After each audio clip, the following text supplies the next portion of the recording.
Hello, everybody. Thank you for joining us. I'm Brandon Waltons, the managing editor here at Texas Scorecard, and right now we're being joined by Ben Armenta, a candidate for land commissioner. Ben, thank you so much for coming in. Brandon, thank you very much for having me. It means a lot to be with you and all the great followers of Texas Scorecard. So for people who haven't been following this race, give people a little bit of an idea of your background.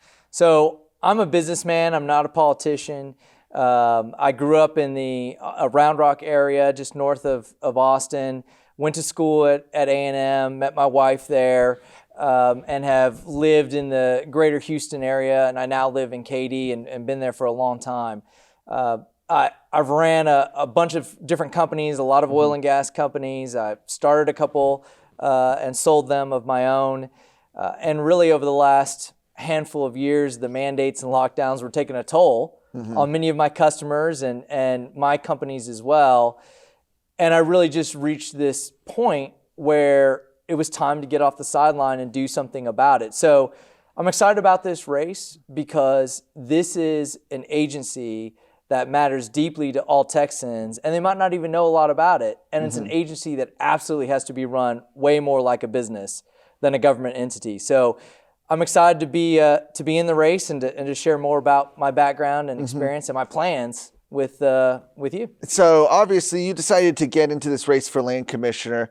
What are your issues with the current incumbent? Obviously we've got George P. Bush who's he's leaving the office to run for Attorney General. It's an open seat now. What would you be doing differently right now? Look, I don't make any qualms about it. I don't pull any punches.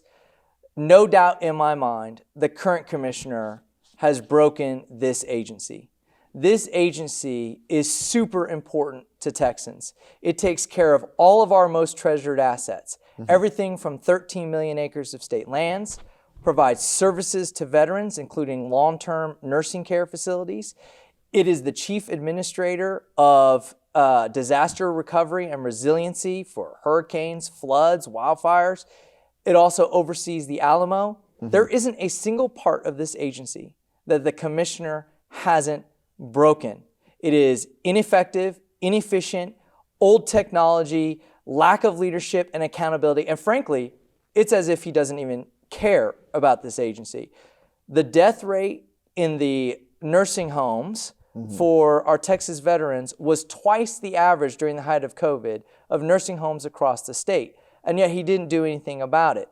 We currently, right now, have the federal government giving talking points to Democrats all over the state because of a broken process that the current commissioner put in place around federal funding for disaster recovery.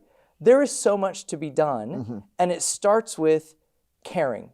You cannot manage this agency from Austin.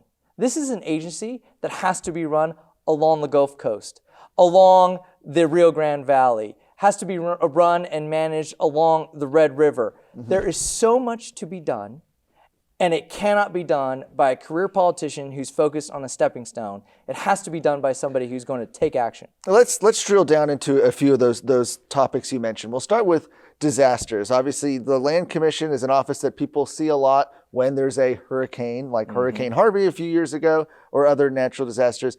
What could the commission be doing better? Look, people hear and see the agency late. They don't hear about it soon enough. The agency should be a connector for the people of Texas with all the resources that are available to them. So we currently right now are in a situation where HUD is saying to Harris County and the state of Texas, after 3 audits since June, that it will potentially revoke and have Texans pay back over $1 billion that it provided in the wake of Hurricane Harvey. In fact, the land office just this week just yesterday, was promoting that it has completed the rebuild of homes in Palacios after Hurricane Harvey. We're 4.5 years after Hurricane Harvey. It is a slow, antiquated process. There needs to be a leader who will stand up and ensure that all Texans care about this. Let me give you another example. Yeah. I travel all across the state, and there are some people in this state that don't view Texas as a coastal state. They view us as a state that just happens to have a coastline. The fact of the matter is that coastline powers so much. Powers our oil and gas, it powers tourism, powers all kinds of infrastructure. It is a beautiful part of what this state is all about. The current commissioner, when Hurricane Harvey hit, should have stood on the highest mountain and demanded that a special session get called. Instead, he stood back and waited for the federal government to try to solve problems that Texas could have solved if we had all come together. So in an Armenta administration, I'm going to align, unify all Texans on all issues to make sure that we are working together to solve it on our own. Well, speaking of, issues that have often been deferred to the federal government, what kind of a role can the land office be taking in fighting back against the invasion that we've been seeing on our southern border? Every statewide office holder should have a role to play here. The land commissioner is no different. One of the challenges of the land office is that really only about 5% of the lands that the land office oversees is along the border. But all of those lands should be made accessible to DPS, to the border security, to our border patrol, to our National Guard, but we need to go beyond that as well. One of the challenges, as I have met with farmers and ranchers all along the valley, one of the challenges that our law enforcement faces is the brush. We have a lot of wild cedar, we have a lot of wild cane. Who around here has the expertise and the experience at land management? Well, the land office does. There is a role that the land office should play in helping clear that to provide better line of sight for law enforcement, ensure that we're removing hiding places for these criminals that are crossing our border so that we can capture them. And this is something that we could do with the property owners. This isn't something that we have to do to them. We could work with them to solve this problem. There are so many ways to take a stand and address this national security crisis. And as land commissioner, I won't shy away from any of them. That's often, you touched on that, that's often, I guess, a point that people will push back against, and they'll say, well, we'd have to use eminent domain on the border. How do you work with property owners along the border? So, a couple comments on that. The first is, I'm a private property rights proponent. I've been on a board of a group in Houston that is a strong supporter of private property rights, the rights of the individual, and that's not going to change. Secondly, the land commissioner does not have eminent domain authority. The land commissioner is entrusted with being a good steward of these state lands. The problem is that we are not building relationships with the landowners across the border. As land commissioner, I can run point on that. I can take lead for the state of Texas in building those relationships with the ranchers and farmers. I'm a member of the Texas Farm Bureau Association. We've spent a lot of time doing research and understanding that the property owners all along the valley, they don't like this either. These are trespassers on their property. They're trampling their crops. We're doing chases of these criminals through their properties. They wake up in the morning and they have all this destruction. They're not being reimbursed for this. These are things that we can address at a statewide level, and I can be their advocate for that. Another issue where the current commissioner has taken a lot of heat was the handling of the reimagination of the Alamo. Yeah. How would you have handled that? That is an absolute disaster. Well, the first thing is you have to be true to your values. And as a Texan, what I value most is the truth and our history. We will never, ever reimagine the Alamo, ever. In fact, I am a proponent of expanding the battleground so that we can better depict what actually happened there in 1836. I'm a strong supporter of 1836truth.com. I'm a strong supporter of what Commissioner Patterson and others are doing to ensure that there is zero rewriting of the history, but we need to do more. Let's go back to the issue of the current administration. During the commissioner's tenure, he signed a 50-year lease with the city of San Antonio for the city to manage and oversee the Alamo Plaza. I mean, last time I checked, the Alamo belongs to all Texans. And it was the legislature, on behalf of all Texans, who determined that the land office should be in charge of overseeing our most treasured historical battleground. We're going to do that. I have made this promise in my campaign that I will get us out of that deal and ensure that the land office is running the entire Alamo complex. Why do you think they deferred to San Antonio on this? I think it's an abdication of responsibility. I think it's a fear of tackling the difficult conversations. I get it. It's not easy. It's complex. The city of San Antonio has grown up around that battlefield over 150 plus years. There are private property owners that surround that. There's commerce that's happening around that. This is complicated. So there isn't an easy solution, which means you can't just write it away and say it's somebody else's problem. Texans have said the land commissioner needs to be the steward and the historian of that battlefield, and that's what I'm going to do. How do you take your background in oil and gas and apply that to the land office? Well, a significant portion of the 13 million acres of state lands that the land office oversees is leased out to different companies and operators for all different uses.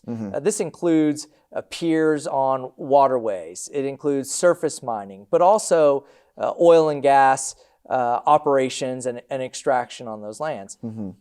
The opportunity here isn't to try to become the next railroad commission. There's a responsibility for regulatory authority that lies there. The job of the land office and the commissioner is to ensure that as many of those 13 million acres are leased out as possible so that we are generating as much revenue as we possibly can to help fund our public schools. I am a proponent of removing property taxes. And there are really two ways to do that. One is stop spending. And the second is to create and generate additional revenue. This is an already established vehicle for generating revenue for the state of Texas. As a businessman, as somebody who knows oil and gas leases, as somebody who knows both the market opportunities, I have the ability to increase and generate revenue. So I am excited to get elected and to get under the hood and see where we're at with each of these contracts to figure out how we can optimize and grow that revenue for Texas. Speaking of the permanent school fund, I think I found this pretty interesting. I think I saw it on your website, talking about critical race theory, right? Something that has been on the minds of a lot of parents, and you can actually kind of tie that back to the land office. You absolutely can. So I'm a former firefighter and I'm a former public school teacher. I'm a product of public schools. My kids go to a public school district. Nothing probably really matters more than the future and what we are doing with our kids. And the land commissioner has, again, a platform to be able to channel the right Texas values towards our public schools. One of the issues that we've seen is that there's been a lack of trust in the land commissioner. And the legislature has changed the role of the land office and has given more authority over to the State Board of Education. That right there shows you that Texans don't trust what's going on at the land office. And we have to fix that. I am a proponent, a strong proponent of no critical race theory, no divisive rhetoric and ideologies in our schools. We need to eliminate those. We need to ensure that we are teaching reading, writing, arithmetic, that we are teaching proper civics, and we don't have any of those us versus them ideologies in our schools. As land commissioner, as somebody who has the ability to direct those funds, I can ensure that we are enforcing the laws that are on the books put on by our legislature.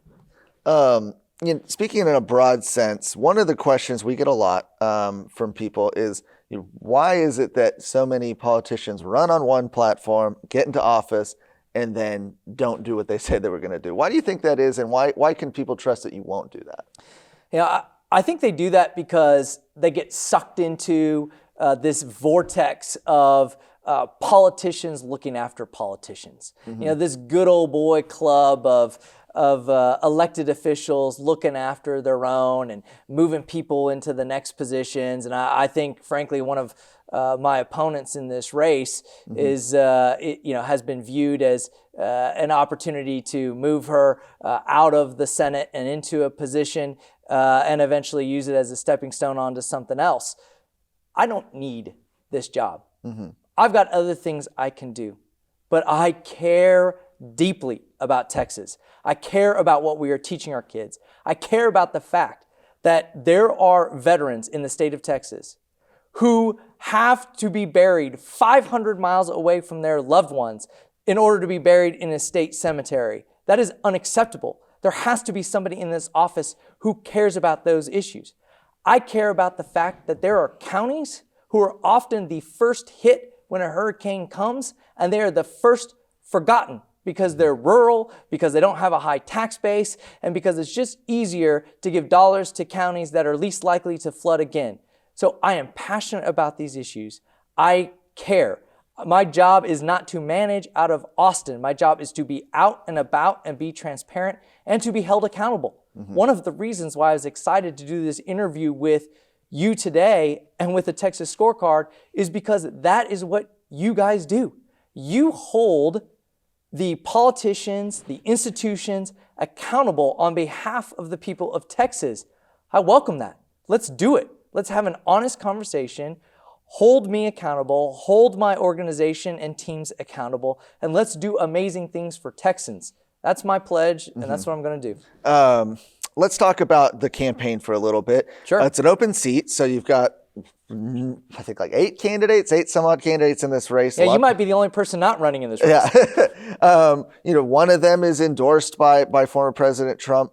First of all, do you think that matters in the race, A? And B, what is your strategy as we head in here in the final weeks before the election? My strategy is to meet as many Texans as possible.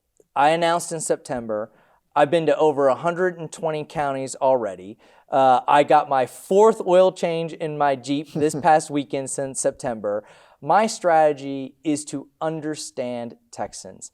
One of the things I've learned is that what Texans need from the land office in Hidalgo County is very different than what Texans need from the land office in Hopkins County or in Sweetwater or in Williamson County. It's very different. And so as a businessman, I am proposing that we're going to restructure the agency and establish regional leaders and regional directors in each of the key parts of Texas to be proactive and create local solutions. I want small, limited government. This agency has grown 3 times its size in the last 4 years. So we need to break that down and we need to create local solutions. Everything is better when issues are solved locally. When there's a big rain event or a wildfire, it doesn't happen in one commissioner's precinct or in one county. There needs to be regional solutions. Right now, that's not how this agency operates, and that's what I'm going to put in place. So my strategy is to work with the people all over Texas to help build an agency together that serves them. I'm not worried about other people's endorsements. I'm excited about the ones I've gotten. I've gotten endorsements from GOP chairmen in counties. I've gotten endorsements from Republican women's clubs. I've gotten endorsements from different cities and their mayors. I'm interested in the grassroots. I'm not interested in big name endorsements. In fact, several of the political action committees that I've met with haven't been able to endorse because they now realize that there is a strong opponent to the status quo who is now in this race. So I'm excited about where this is going. The future is bright for Texas. and I'm ready to serve. So for folks who want to follow along with your campaign or get involved, where can they go do that? They need to find me on the Googles. You know, my website, benarmenta.com. I'm on Facebook. I'm on Twitter. I'm even on LinkedIn. But, you know, just Google me, and, you know, they could send me an email. I encourage everybody to contact me directly. I learn from the people of Texas, and then I will work on behalf of them. My email address is ben@benarmenta.com. I answer all my emails as soon as I can and get back to everybody. I care. I care about everybody around this state, and I'll do my best on their behalf. I got a message today on Facebook about some concerns that people have along the coast with SpaceX and their operations, and you know, what's happening with the right-of-way on beaches. Look, we need a commissioner who's going to listen to those concerns and do something about it. There were county judges who during COVID shut down our beaches. Look, people talk about Florida's beaches and they got white sand and the big surf of California. You know what's great about Texas beaches? They're open, and they should have been during COVID, but our commissioner dropped the ball on that. I'm not going to drop the ball on that. Excellent. Well, thank you so much for joining us. We appreciate it. Thank you very much for having me. I appreciate it. You made it to the end of this video. You're probably one in a million, but since you're here, make sure you go to texasscorecard.com to find more journalism and commentary, all things pertaining to Texas.